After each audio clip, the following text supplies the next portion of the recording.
நில்லுங்கள் சந்நியாசி. எதற்காக என் மார்க்கத்தில் குறுக்கே வந்தீர்கள்?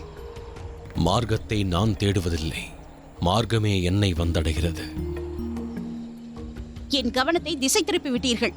பிழை உன் கவனத்தில், என்னை குறை கூறுவதில் பலனில்லை. தண்டனை உனக்கே. நில்லுங்கள்.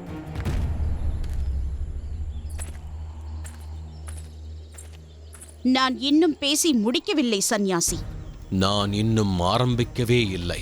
என் மார்க்கத்தில் குறுக்கிடாமல் இருந்திருந்தால் அந்த வராகத்தை அழித்திருப்பேன். எங்கள் பிரஜைகளுக்கு அது தொல்லை கொடுத்துக் கொண்டிருந்தது.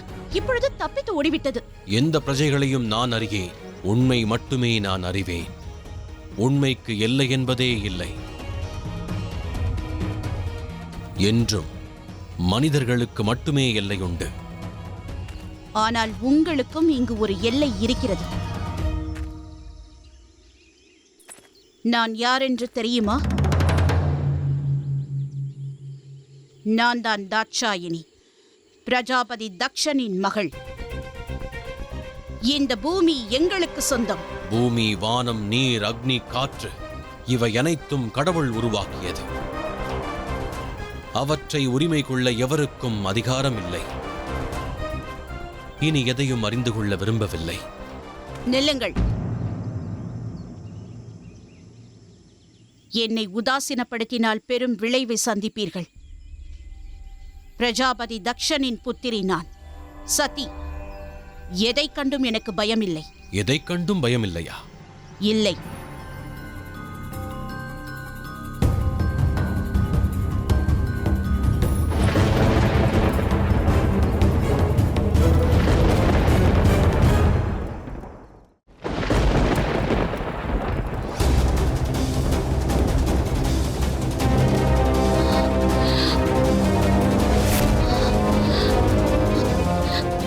அக்னி,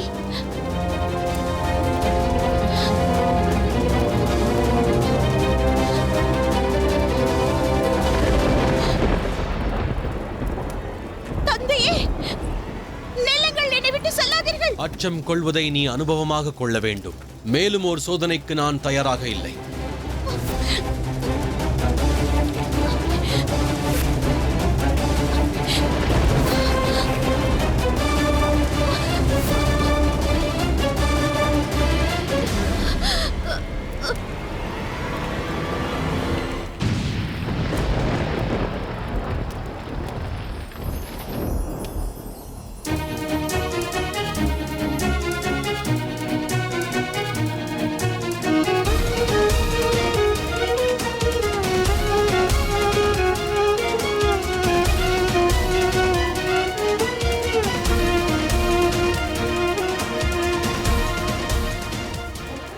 எதன் மீது அச்சம் கொள்கிறோமோ அதை பற்றி நாம் அறிவதில்லை.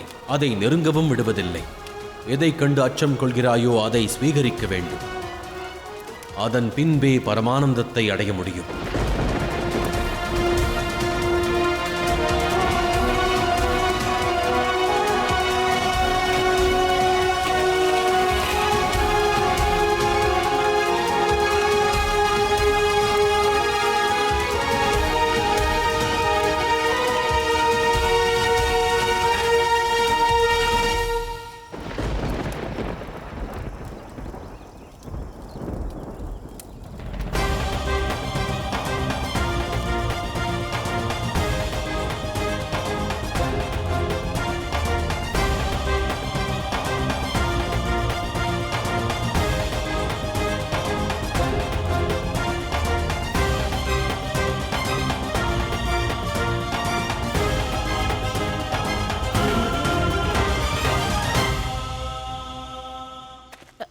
சற்று பொறுங்கள். உங்களை இதுவரை பார்த்ததில்லையே. யார் தாங்கள்? நான் என்பது நானே அல்ல. நான் இந்த பூமியைச் சேர்ந்தவன் அல்ல. ஏனென்றால் பூமியே நான் தான். எனக்கென்று எதுவும் இல்லை. எனக்கு எதுவும் அவசியமும் இல்லை. எங்கே நான் இல்லையோ அங்கும் நான் இருக்கிறேன். நான் நான் நான் இது அகங்காரமாகும். அதை நன்கறிந்தால் முக்தி என்பது கிடைக்கும். அகத்தை உணரலாம். அப்போது நான் யார் என்று உன்னால் உணர முடியும்.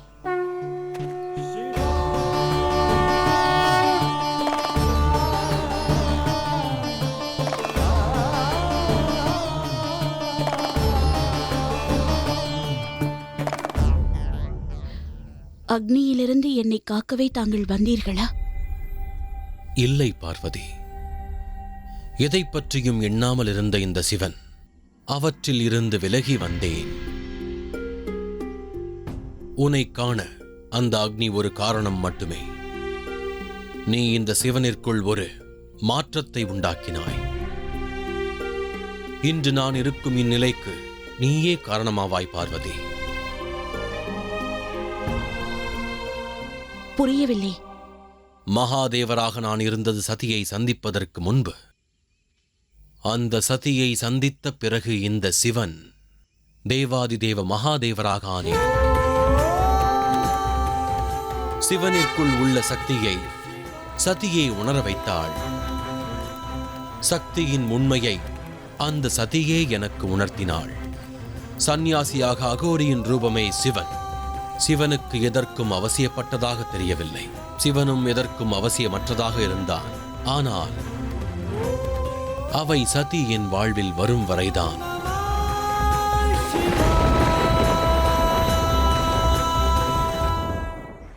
பிரஜாபதி தக்ஷன் வாழ்க! பிரஜாபதி தக்ஷன் வாழ்க! பிரஜாபதி தக்ஷன் வாழ்க! பிரஜாபதி தக்ஷன் வாழ்க! பிரஜாபதி தக்ஷன் வாழ்க! பிரஜாபதி தக்ஷன். புண்ணியம் செய்தேன் மகாராஜா. நீங்களே எங்கள் வாழ்வின் மேன்மையாவீர்கள்.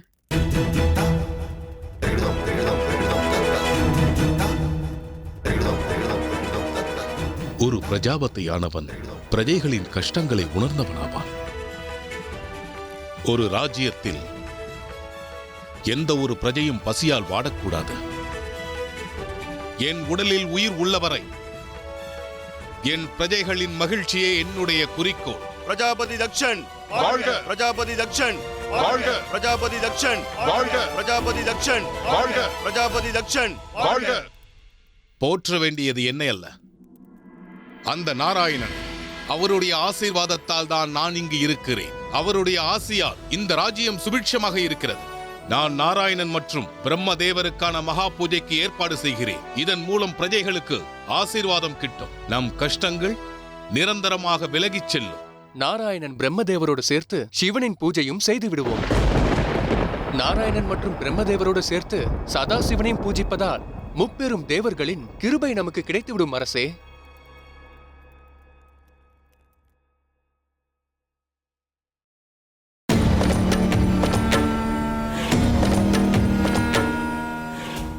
பெரும் பிழை செய்துவிட்டேன் அரசே.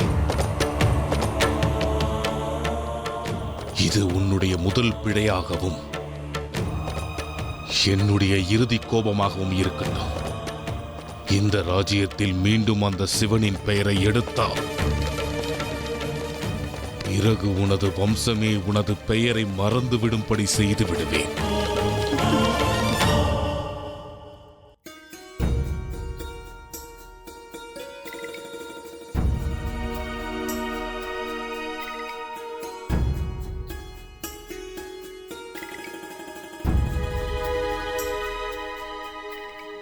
சதி, தாயே, என்னவாயிற்று உனக்கு? வனத்திலிருந்து வந்தது முதல் மௌனம் ஏன்? வனத்தில் என் மகளுக்கு பிடிக்காத விஷயம் நடந்ததா? தாயே, யாரையும் பார்க்கவோ பேசவோ மனம் ஈடுபடவில்லை. என்னுடைய சத்திக்கு அந்த வனத்தில் வேட்டையாட எதுவும் கிடைக்கவில்லையா? வெறும் கையோடு வந்ததனால் இந்த மௌனமா? இல்லை தாயே, வெறும் கையோடு வரவில்லை. ஒரு அனுபவத்தை என்னோடு எடுத்து வந்திருக்கிறேன். சில விலங்குகள் நமது பூமிக்கு கெடுதலை ஏற்படுத்துவதில்லை, மாறாக நாமே துன்பத்தை அதற்கு கொடுக்கிறோம். பூமி யாருக்கும் சொந்தமல்ல, அது இயல்பு நிலையில் இருக்கிறது. மனிதர்களான நாம் எல்லைகளை வகுத்துக் கொண்டு குற்றங்களை புரிகிறோம். எனது மகள் எப்பொழுதும் வித்தியாசமானவள் தான். இருப்பினும் எப்பொழுதும் வித்தியாசமானதை எதிர்பார்க்க வேண்டிய அவசியமில்லை. புருஷர்களின் இயல்பு நிலையானது தேடுதல்.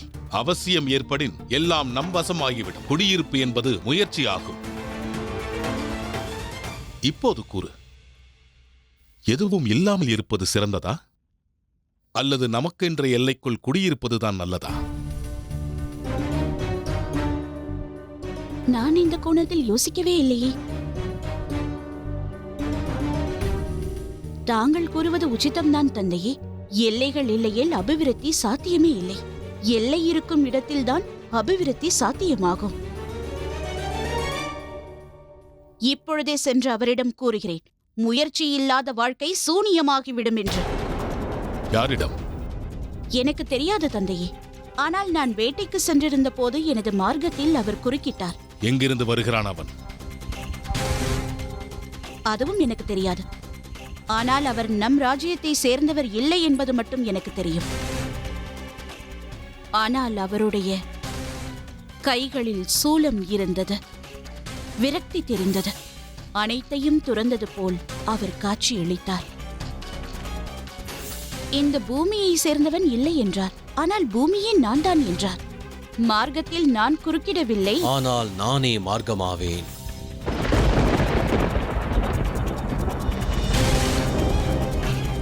அதோடு அவர் நான் இல்லை என்றார். எது நான் இல்லையோ அதுவும் நான் ஆகிறேன்.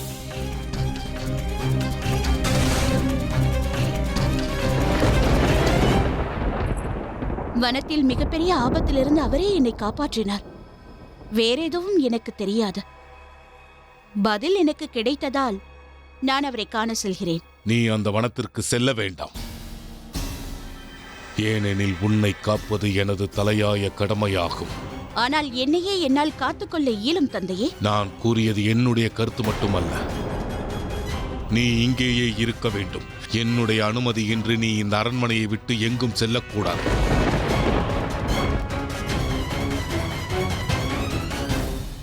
இதுவரையில் நான் எங்கு செல்வதையும் தாங்கள் தடுத்ததில்லையே தந்தையே. இன்று ஏன் தடுக்கிறீர்கள்? உன்னை பாதுகாக்க மட்டுமல்ல, சில நேரங்களில் நாம் செய்யும் தவறானது நமது மார்க்கத்தையே மாற்றிவிடும் அளவிற்கு வலியது.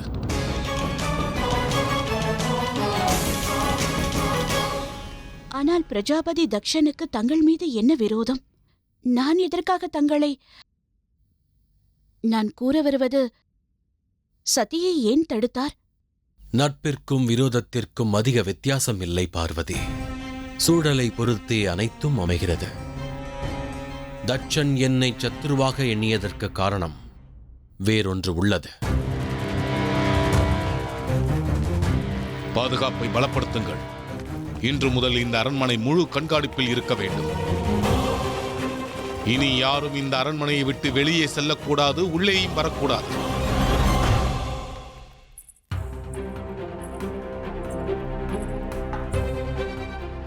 இது சரியல்ல சுவாமி. அவளுடைய எதிர்காலமானது என்னவாகும் என்று தெரியும் அல்லவா? எதிர்காலத்தை பற்றிய கவலை எனக்கு இல்லை. ஒருவேளை எப்படி மாறும் பட்சத்தில் அதை தடுக்கும் சக்தி எனக்கு உண்டு. தங்களுடைய சகோதரன் நாராயணன் அறியாத எதிர்காலம் இல்லை. சத்தியம் என்னவென்றால் எதுவும் கூற வேண்டாம். என்னுடைய மகள் அந்த சிவனை விவாகம் செய்ய ஒரு காலம் நான் சம்மதிக்க மாட்டேன். விவாகம் இருக்கட்டும், நான் சதியை அந்த கபாலி சிவனை பார்க்க கூட விடமாட்டேன்.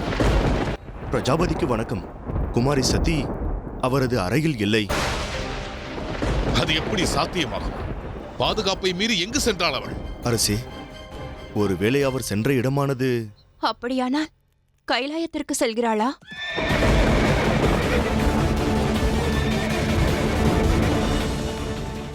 ஏதேதோ கூறி என்னை ஏமாற்றி விட்டீர்கள். அதற்கான பதிலடியை தருகிறேன்.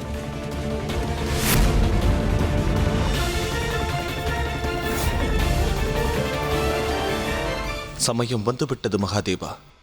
இந்த புவியை படைத்ததில் தங்களின் பங்களிப்பு அதிகம். இவ்வுலகை கையாளுவதற்கு தாங்கள் இந்த உலகை சேர்ந்தவராக இருக்க வேண்டும். நான் மரத்திலுள்ள கனியை போன்றவன். எத்திசையில் வேண்டுமானாலும் முளைப்பேன். நான் பூலோகத்திற்கு செல்ல வேண்டிய அவசியமில்லை. அவசியம் உள்ளது மகாதேவா. தாங்கள் ஒருவரிடம் கொடுத்த வாக்கானது முழுமையடைய செய்வது அவசியமாகும். ஆயினும் அதற்கான காலம் கைகூடவில்லை.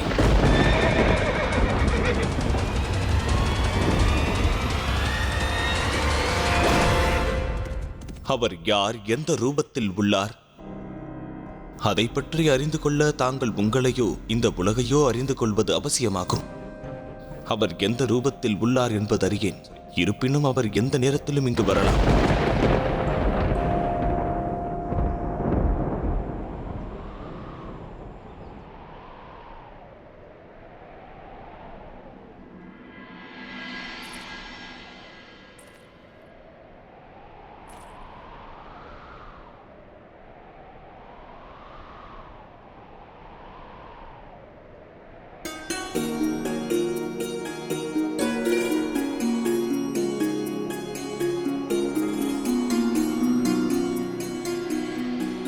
நான் இங்கு வந்ததற்கான காரணம்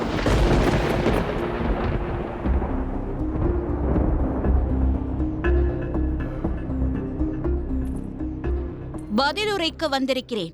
தாங்கள் என்னிடம் கூறியது பொய் என்று தங்களுக்கு விளக்க வந்திருக்கிறேன்.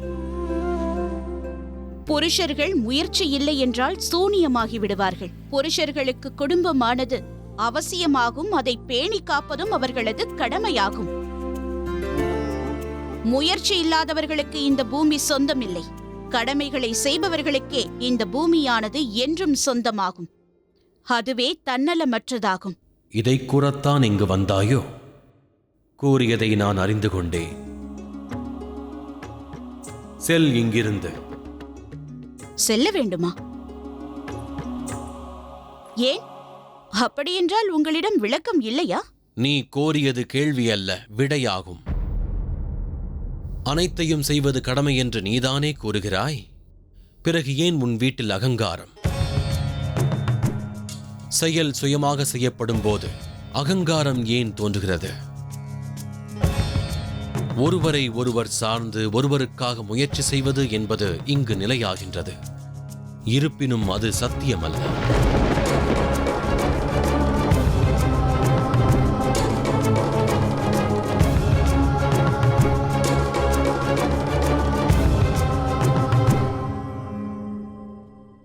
அப்படியென்றால் சத்தியம்?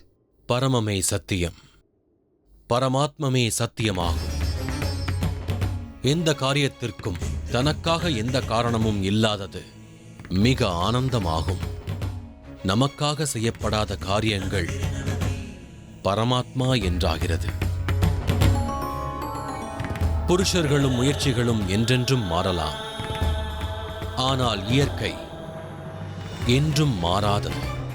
இங்கு மாறாத இயல்பு மட்டுமே நிரந்தரமாகிறது.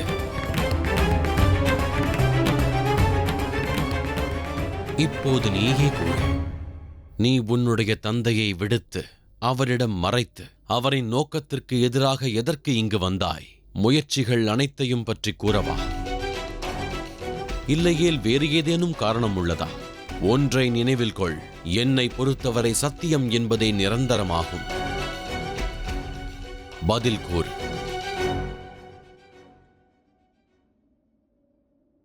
தாங்கள் யாரென்று தெரிந்து கொள்ளவே நான் இங்கு வந்தேன். தங்களது பெயர் என்ன? எனக்கு எதுவுமே விளங்கவில்லை. தங்களை குறித்து கேள்விப்பட்டதும் எனது தந்தை என்னை வெளியில் செல்லக்கூடாது என்று கூறிவிட்டார். அதற்காகத்தான் நான் இவ்வளவு தூரம் வந்திருக்கிறேன். யார் தாங்கள்? நான் யார்? உலகின் மிகப்பெரிய கேள்வி ஒன்றை கேட்டுவிட்டு சிறிய கேள்வி என்று உரைக்கிறாயா? விடை நிச்சயம் கிடைக்கும். அதற்கு முதலில் நீ உன்னை பற்றி அறிந்து கொள்ள வேண்டும். நான் தாட்சாயினி, பிரஜாபதி தக்ஷனின் புத்திரி சதி. உன் தந்தையை பற்றி நான் கேட்கவில்லை.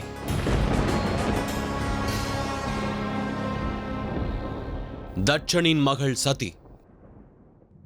உன்னை பற்றிய பரிச்சயம் அல்லவே. எது சத்தியமோ, எது நிரந்தரமோ, எது உண்மையான ஆனந்தமோ அதை பற்றி எதையும் அறியாமல் பேசுகின்றாய். என்று உலக விஷயங்களை தொலைத்து உன் சுயத்தை தேடுகின்றாயோ அன்றே நீ யார் என்பதை உணர்வாய்.